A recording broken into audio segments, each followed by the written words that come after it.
folks, I'll give you a little update. I'll show you what's going on today. Let's see the cabinets. And as you can see, with the plastic draped over them, we're getting ready to pour concrete countertops. We'll take y'all through that process. We've done these things a couple of different ways. Build an upside down form and pour them. And then we've done the pour in place. We're going to do the pour in place on this one. This will be the actual first time we've ever done white. So that may be an adventure for us. But I'll show you what we're using here. We have got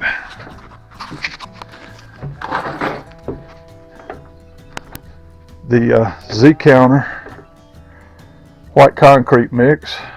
I've got that bag custom float sitting on top of it right there that we're fixing to use on that shower. But you can see we got 15 bags of the white concrete countertop mix. We got our Durock, or actually this is Hardy Backer we're using. It seems to be a little more rigid. We like using it a little better on the countertops, just for the rigidity of it.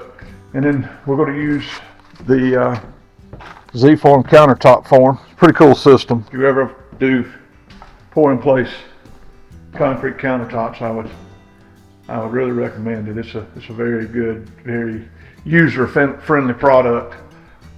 Makes forming these countertops and even pouring them much easier. But anyway, stick with us. We'll carry you through the process. It's a little bit of a mess. We've got tools scattered from one end of this place to the other.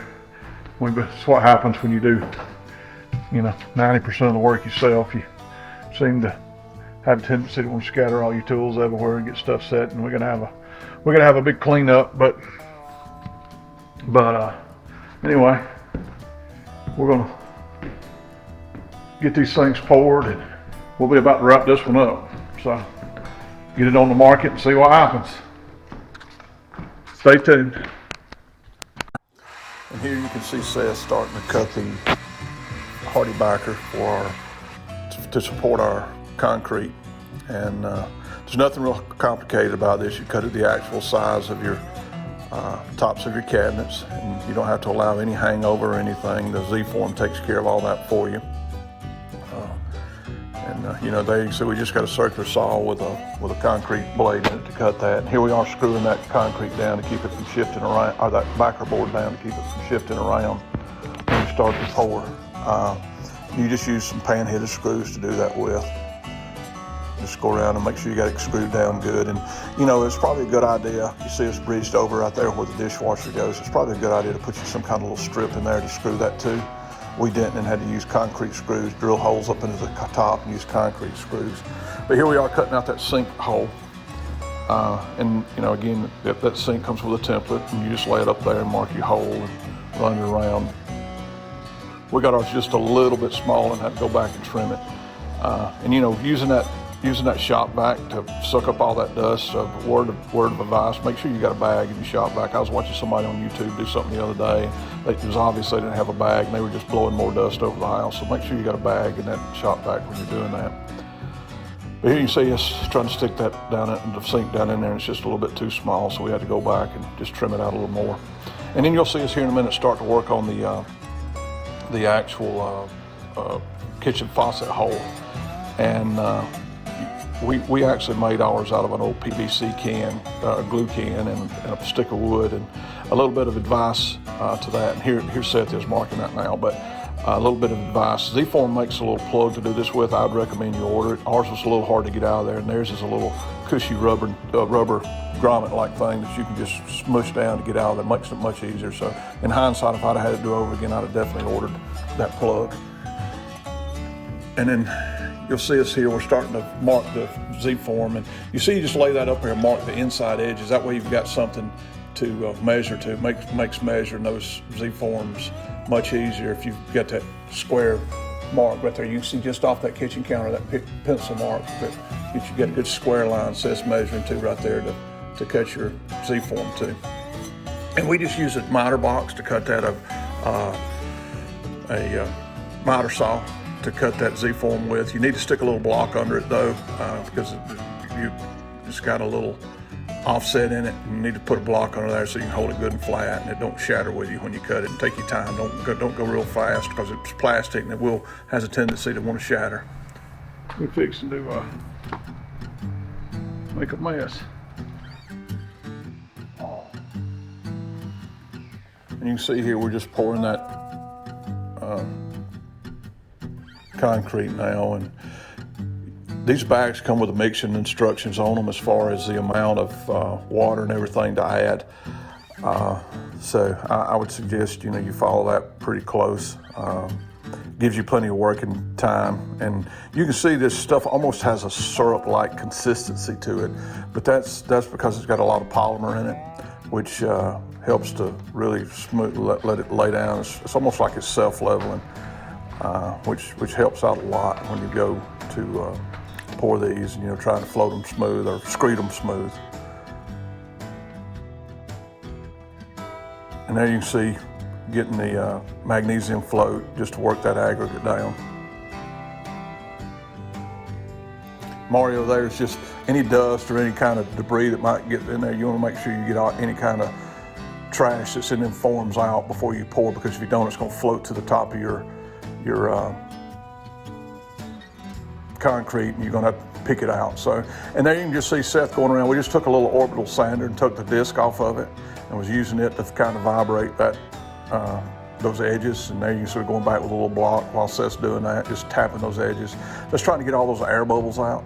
I don't know if you did this for a week, you could get them all out. You're going to have an air bubble or two on those edges, but you can go back with some mix and fill those once you pull the forms off.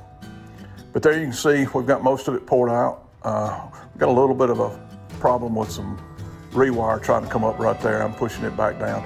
Z-Form does have some their own concrete mesh that you can put in it, and it's probably much easier to work with than trying to use the rewire. But and it's probably worth a little bit of extra money, especially if you're kind of a DIYer and trying to do it yourself. It's probably a lot more user friendly than trying to use rewire.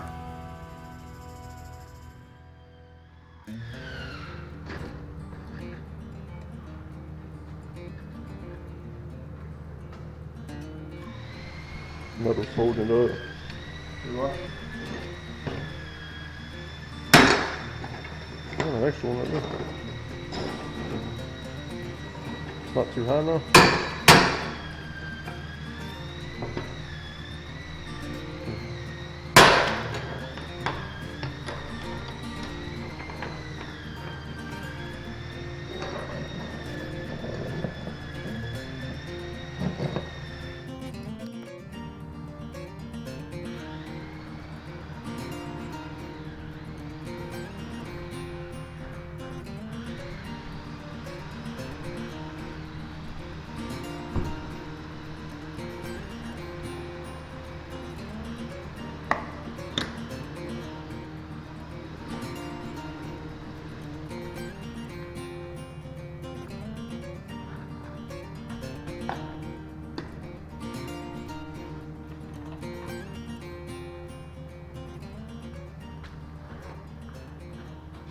I'll show you what we're doing here. Got most of it poured. See the sink form. So here what we got is the island. We got some pieces of rebar we're stuck in here to run all the way through, mainly to help support this island. So, and then do what? Overhang underneath, so we know what you're talking about. Yeah, the overhang of the island. You can see, got some boards cut to go under it to hold it up till it dries, but got these pieces of rebar run all the way through. And this is all we like, having it poured out. Now, we've got most of the rest of it vibrated in. Hopefully all the air bubbles out of the edges, and now it's just kind of a waiting game on it. You get it all poured, you got to wait. You can go over it with a magnesium float and get all the aggregate down, but then you got to go over it with a steel float. Or still trial, but get the top slick, and then we'll come back once that's done, and we'll take some diamond disc and we'll polish them good before we seal them. So hopefully we get almost a glass-like finish on it. That's the end goal anyway. We'll see how she turns out. All right, here you can see we just continue to pour that island. One thing I didn't mention, if you notice, if you go back in the video a little bit, you notice right there in the other tops, those two boards screwed to each side of the cabinet. That's where the stove goes. So you don't need that overhang that the Z-form gives you. So you just have to screw a board or something right there to give you your 30 inches for your range right there. But that's what those are on there for. If you go back, like I said, if you go back a little bit in the video, you'll probably see that. And here you see just trying to screed that down, getting it all as flat as possible when you're doing this, and just moving that little bit of concrete around, getting all the little low spots filled in and everything. But you know, the workability of this really is, you know, user friendly. It's not something, you know, if I had to give it a rating on a scale of 1 to 10 and how complicated it is, I would give it probably a 5 as far as doing these. So, you know, if you're a DIYer and want to do it, it's not something that it would, you know, I think should terrify you, but now it is messy.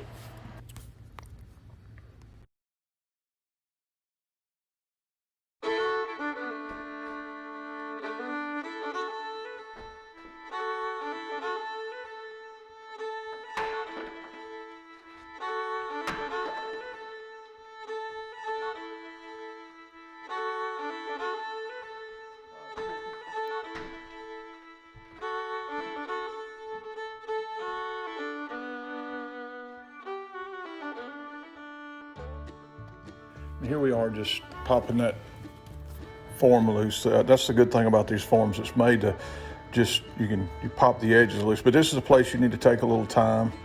Don't get in too big of a hurry. Try to separate that good before you pop it loose, because it will damage that top edge. So take your time. Here you can kind of see the mess it makes, and with everything. Well, here we are putting that round board down to cover all these floors, and we still just, I mean, we had stuff everywhere every time we were done. Do what? You were going to wish we had some plastic over it.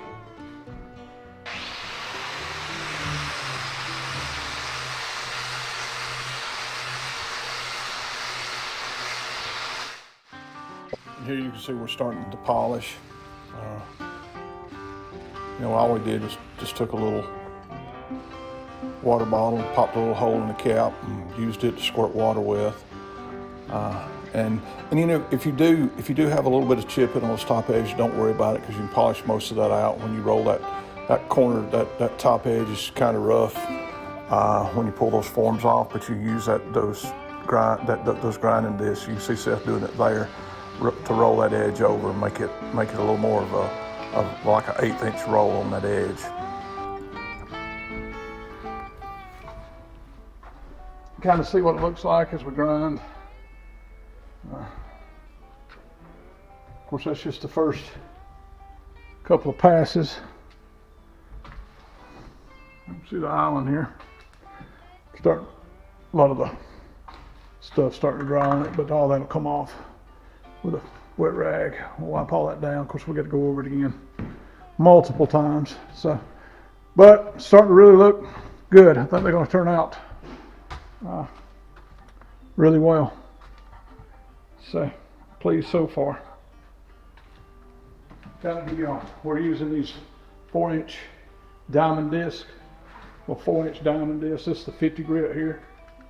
Work all the way down to a 6,000.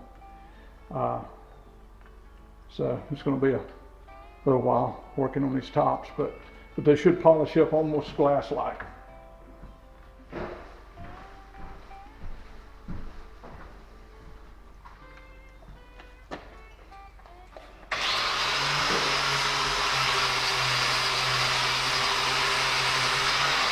You kind of see right here as I hit that one little spot, it gets all the gray off your, and that comes off the steel trowel when you're slicking it. But you can see how that, just that little bit of sand is taking that gray off that metal skin. A little bit of residue, that little bit of residue off the metal trowel. Now it's all that gone.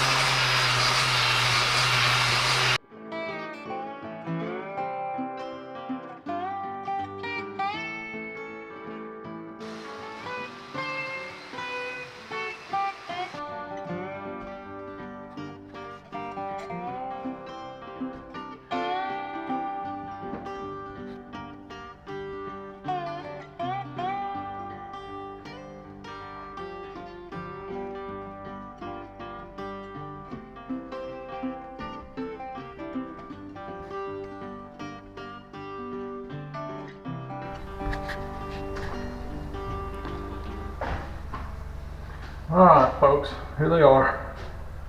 Still got to dry a little bit in some places. We just sanded the edges and put water on them so you get a little bit of water spots around the edges. But this is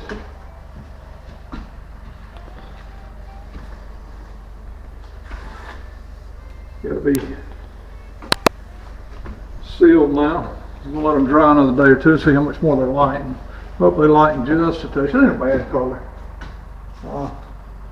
It's not a pure white, it's more of a, I got a little light gray hue to it right now, but even if it don't lighten up anymore, I think it's going to go pretty good with our cabinets.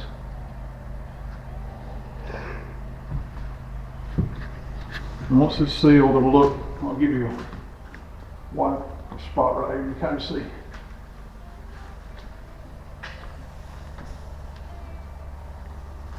Kind of what it'll look like sealed.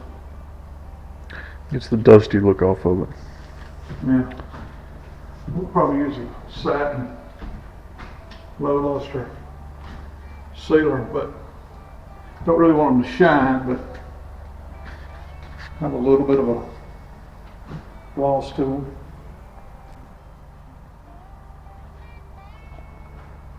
But all in all, they turned out fairly good. So, hopefully you can see that. And I wish you could feel it. It is really, really smooth. I mean, it's literally like rubbing your hand on a pane of glass. There's no little bit of grit you can feel on it because there's some loose grit on top of it. It needs to be vacuumed off once they dry good. But as far as the surface, it is smooth as glass. Gotta get this old plastic off the cabinets. The cabinets cleaned up. I will say this about this, guys. If you ever do one of these, probably need to take some extra time as far as the getting everything covered up, because this stuff slings, and my wife will be ready to kill me when she sees all the stuff on the floor. But we got to clean up. But and it's mostly, it cleans up pretty easy, but we should have probably draped plastic from the ceiling. If we'd have draped plastic from the ceiling down, we would have been in much better shape here. Caught all this before it hit anything. And even the top cabinets, you really need to put plastic over them, because it slings stuff everywhere. But anyway, that's a wrap on the countertops. Other than sealing them, we'll get that done here in 2 or 3 days. We're gonna let them cure a little bit more and hopefully lighten a tad more before we seal them. But you can see that with the Z-form concrete forms and the actually Z-form white concrete mix. My initial opinion of it is pretty good product. Especially the Easy. forms. Yeah, the forms are a great product, and the concrete. You know, the concrete was easy to work with. It doesn't have big aggregate at all in it. It's mostly a sand aggregate, and has plenty of polymer in it. You can really tell when you're working with it how much polymer it has in it. It's almost sticky feeling when you're working with it, but it floats out good. Another thing, we spent a lot of time here on Friday afternoon, or Friday evening really, waiting on the concrete to cure good and trialing it down. But when you're polishing it, and let me show you too what we use to polish with. It's just a little 4-inch diamond disc or polishing disc, and they do a excellent job. I don't know, maybe you can see right there where the light shining on the countertop how glossy it is even without a sealer on it. So, but there you have it. We're almost done with the kitchen. And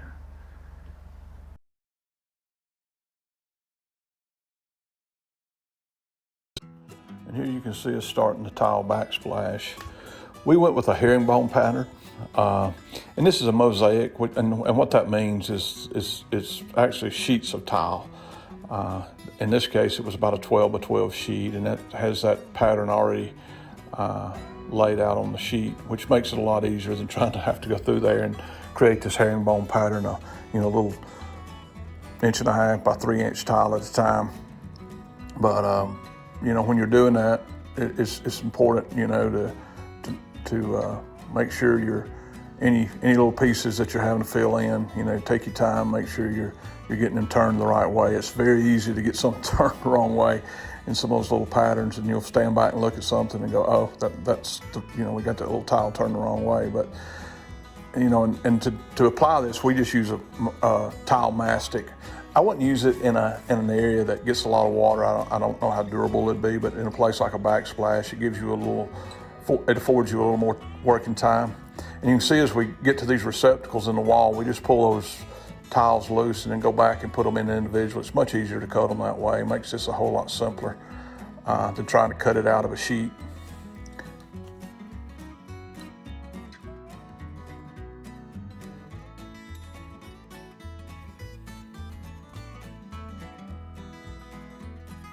All right, here you can see I'm starting to grout on the tile backsplash, and there's nothing real complicated about doing grout either. If you read the instructions on the bag, it's going to tell you to go at a 45-degree angle, but I found out that really doesn't matter even here. Like, these tiles are already 45. So, but anyway, the most important thing is just making sure you get plenty of grout in all the grout lines, taking your time, getting all the air bubbles and everything out. And the color we went with here was a frost, I think, and I really did like the contrast between the gray grout, the white tiles, and the sage green cabinets and the white countertops. I thought it all really pulled together well. Thought it turned out to be a really, really good looking kitchen.